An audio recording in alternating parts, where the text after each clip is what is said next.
Gaurkoan Bilabeta Elkoatz ibilaldia egitera Nafarroara joan gara.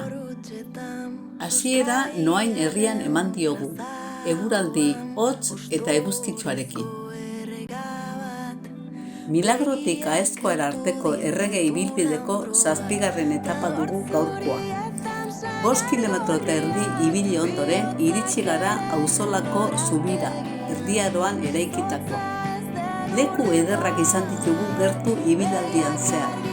Itoitz urtegia, Peña Txikita, Induriagako nekropolia eta Mendigaina mendia besteak beste.